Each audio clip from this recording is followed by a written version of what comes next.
C'est le vendredi 24 février dernier au Centre Vidéotron de Québec que le boxeur Francis Lafrenière est entré dans l'histoire. À la suite de sa victoire face à Uriel Gonzalez, Francis Lafrenière est devenu le deuxième boxeur canadien à détenir 3 titres simultanés, derrière tout juste Lennox Lewis. Le journal Saint-François s'entretient avec le champion.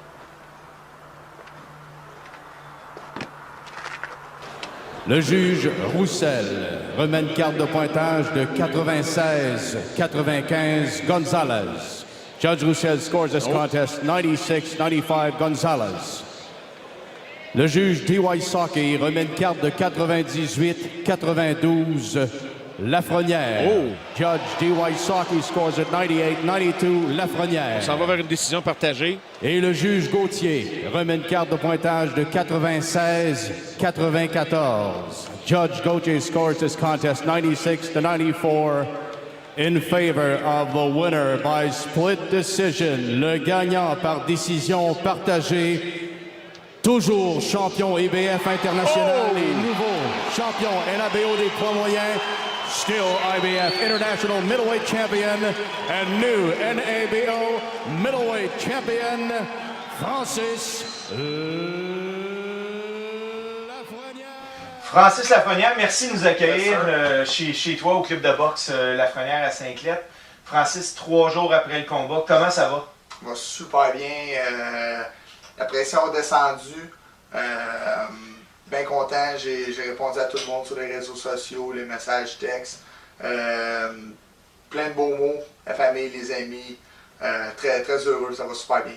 Écoute, avant de rentrer dans le vif du sujet, justement, tu me parles des réseaux sociaux. Oui. Est-ce que tu prends réellement le temps de lire tous les commentaires que les gens t'envoient? Un par un. Un par un. Un par un. Pour moi, c'est vraiment important. Peut-être qu'à un moment donné, je ne pourrais plus le faire parce que de plus en plus, on a plus. Mais je prends vraiment la peine, c'est vraiment important pour moi. Parce qu'ils sont là pour moi, puis je veux leur prouver que j'ai ça à cœur. Écoute, le 24 février dernier, champion NABO. Ouais, cette ceinture-là. Peux-tu nous parler du combat un peu? Là? Oui, le combat qui m'a sorti de ma zone de confort, le gars il est venu pour se battre. Il y avait un combat cédulé le 3 mars au Mexique avec le désistement de Marcus Willis. Vu sa pneumonie et son shutdown, Uriel Gonzalez aura accepté le défi. Il était prêt, il y avait un combat, comme je dis, le 3 mars, qui était juste devancé d'une semaine. Ses adjoints en tant que coach me connaissaient. Il y a un manager, un promoteur, donc il était prêt à ça. Il m'a donné un bon combat. Il accrochait beaucoup. Il m'a frappé dans les hanches, dans les jambes. Il a craché son mouthpiece. Il a fait tous les trucs nécessaires pour gagner le plus de temps et de faire le plus possible, me faire mal paraître. Malgré tout, on a été chercher la victoire. Écoute, une victoire par décision partagée, justement. Oui. Tu as revu le combat, tu me le disais tantôt. Oui. Est-ce que toi, Francis Lafrenière, tu as le même résultat après avoir vu le combat, justement? Bien, c'est sûr, la soirée même, tu sais, t'es là, t'es en pleine action, puis moi, j'ai ça passer un examen à 60%. Moi, j'aime ça passer à 85, 90, 100%. Je dis que le combat, ça va à ma manière. Ça peut être dur, j'aime ça, mais à ma manière. Le gars, il m'a sorti de ma zone de confort, j'ai regardé le combat, et puis je me donne un 96, 94, peut-être même 97, 93. Il accrochait beaucoup, essayait de faire beaucoup de choses pour gagner bien pareil et me faire mal pareil, mais globalement, très satisfait. Souvent, justement, tu as eu des adversaires qui étaient mexicains, souvent sont reliés même au même promoteur là-bas. Oui. Ils te connaissaient, ces coachs-là. Là. Oui, eux autres, ils me connaissent depuis le combat au Centre Bell. On s'est connus dans le vestiaire là-bas. Et puis après ça, ils sont venus plusieurs fois au Québec. Donc j'en affronté un dernièrement, Manuel Garcia. Et puis là, le coach adjoint, justement, il était là dans son coin. Donc eux autres, c'est très bien ajusté à moi. Moi, c'était un peu plus dur. Uriel Gonzalez, son promoteur, manager, travaille ce projet-là depuis 2014. C'est pas plus. Et puis, ils l'ont fait monter. Ils l'ont fait mal pareil sur YouTube. Si ça, on s'attendait pas à ce gars-là. C'était dans leur plan pour avoir un appel, pour avoir une chance d'un combat nord-américain international. Il l'a eu. On a eu la ceinture chez nous. Justement, qu'est-ce que représente cette ceinture-là pour ta carrière? c'est gros, on rentre dans le top 15 mondial. Donc un combat de championnat du monde pourrait arriver d'ici une couple d'années, une couple de mois. Donc on va essayer de garder ça le plus longtemps possible, rester dans les classements. C'est une affaire merveilleuse qui est arrivée. Justement, un combat de championnat du monde. Le téléphone sonne demain matin, un offre de combat de championnat du monde contre Billy Joe Saunders. Oui. Est-ce que Francis Lafrenière t'accepte immédiatement ou on en parle au coach et on en parle au promoteur? Ben, c'est sûr, en tant que boxeur, tu acceptes tout ce qui passe. On veut boxer, puis notre rêve, c'est d'être champion du monde. Le WBO, c'est Billy Joe Saunders, comme tu l'as mentionné. Il y aurait des ajustements à faire, on a des choses à travailler. Je suis convaincu que mon promoteur et mes coachs accepteraient l'offre. C'est sûr qu'il y aurait des choses à checker, mais je suis sûr qu'ils l'accepteraient. Écoute, Francis, dans une entrevue, tu nous disais t'entraîner 3 fois par jour pour ce combat-là, justement. Pour le commun là, des auditeurs ou quoi que ce soit, s'entraîner 3 fois par jour, c'est d'être 3 fois par jour au gym, prendre des poids et haltères et tout ça. C'est quoi réellement là, pour toi? Là? Tu t'entraînes 3 fois par jour, il me semble que ça n'a aucun sens. Ben, pour un camp d'entraînement adéquat, il faut vraiment que tu sois le plus complet possible. Conditionnement physique, course. On faisait de la piscine après les séances de combat, de pratique de combat, du sparring, prolonger l'endurance. On faisait du vélo chez Cyclepole à Pointe-Claire pour aller chercher l'intervalle, la puissance dans les jambes, le cardio. Course, conditionnement, piscine, boxe en simulation de combat et puis boxe, conditionnement physique. Donc, 3 fois par jour, 5 jours par semaine. Qu'est-ce qui a été le plus dur pour moi? Pourquoi j'ai étiré l'élastique au maximum? C'est pas vraiment le camp d'entraînement, c'est l'exagération au nombre de combats que j'ai fait. 3 combats en 3 mois. Donc, puis même si on calcule en 1 an que j'ai fait 6 combats, IBF 3 fois, NABO 1 fois, le 24 février, des gros combats. Je fais pas des 4 ans, je fais des 8, des 10. Donc, puis des gros combats. J'offre beaucoup de...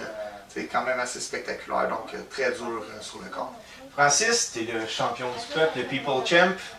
On a des gens justement qui avaient des questions pour leur champion. Excellent. On a Éric Tremblay qui est journaliste au Journal Saint-François, oui, qui dit que lequel des frères Grant que tu écoutes davantage dans le coin, Howard ou Otis, et pourquoi? C'est Howard, parce que Howard est toujours dans mon coin. Otis, je l'ai eu en Ontario, à Toronto, tout ça dans mon coin. Mais ici, c'est souvent Howard qui est dans mon coin. Quand on fait des shows pour Rixa Promotion, Otis aide Rixa, donc il fait partie du background. Donc c'est Howard qui est dans mon coin, donc je suis habitué d'écouter plus Howard, mais c'est sûr qu'on prend les conseils d'Otis, mais surtout Howard. On a Pat Nadeau qui nous dit, avec le changement d'adversaire au courant de la semaine, comment est-ce que tu peux t'adapter si vite pour un combat? Côté adaptation, c'était très dur, surtout qu'est-ce qu'on a vu, c'était faux. Par rapport à ce qu'il préparait avec Uriel Gonzalez, mais lui, il était préparé, ses coachs adjoints me connaissaient, et puis ça a été plus facile pour lui. Dans ce temps-là, on y va avec le peu qu'on sait, et puis on met sur le conditionnement physique, qu'est-ce que je fais à 100%. On a Mme Lynn Courcelle qui nous dit, dû au changement d'adversaire, est-ce qu'il y a des pénalités pour celui qui ne se pointe pas? Là, ce coup-ci, c'est Marcus Willis. On attend encore ses résultats médicaux. Tant qu'on ne les recevra pas, puis il n'y a rien qui va été confirmé sur ce sujet-là, il ne pourra pas boxer, c'est un bris de contrat. Lui, il ne peut pas boxer. Toi, tu peux boxer. Oui. Qu'est-ce qui s'en vient pour Francis Lafrenière? Pour Francis, présentement, ça va être du repos. Comme j'ai dit, j'ai tiré l'élastique au maximum. Chanceux que ça l'ait bien fini. Mais tu sais, rendu au niveau que je suis, on est supposé de faire 4 combats par année. Je suis rendu à 6. En plus, j'ai une blessure de 6 mois. Donc, 3 combats dernièrement. Temps de repos. Et puis, on va évaluer justement, on a des meetings cette semaine à faire. Voir qu'est-ce qu'on fait. Puis, on est rendu avec 3 ceintures, champion canadien, champion IBF international, champion NABO nord-américain qui me met dans le top 15. Comment on s'enligne, on va négocier ça. Pour l'instant, repos. Francis, une dernière question. On a une personne qui nous demande de garder l'anonymat, qui nous disait que tu avais fait une promesse de demander ta blonde en mariage. Oui. Après avoir remporté un titre majeur. Je pense que le IBF international, puis le NABO, c'est des titres majeurs. Il arrive quoi? Il y a des choses qui sont arrivées entre-temps. Je te promets de Dune que ça va arriver. Je t'adore, ça va arriver pour sûr. Il y a des choses qui sont arrivées à comprendre exactement le pourquoi. Et puis, je promets que ça va se faire très bientôt. Juste me laisser encore un peu de temps. Et puis, ça va arriver. Et en terminant, Francis, il n'y a aucun boxeur qui souhaite avoir un compte de 10 dans l'arène parce que habituellement ça va pas bien. Ça va pas bien. Je t'en donne un compte de 10, tu as 10 secondes justement pour remercier tes fans. Je remercie tous mes fans, autant qui m'ont supporté à Québec, réseaux sociaux, en réel. Merci à tout le monde. Le club de boxe Lafrenière, merci à ma famille, mes amis que j'ai mis de côté, sacrifice beaucoup. Tous mes commanditaires, je les ai toujours sur moi. Garage Octo, La Cage à Vaudreuil, Groupe Richer, Stéphane Duhaime, Proprio Direct, Mia Motorsport, Psycho Paul avec qui j'ai fait les entraînements de vélo, le Multisport à Vaudreuil, les Frères Grant, Trixa Promotion. Merci à Groupe Gym de m'avoir laissé la chance de participer à un beau gala comme ça. Merci à tout le monde, ma famille, mes amis, je vous aime. Merci Saint-François. Merci Francis.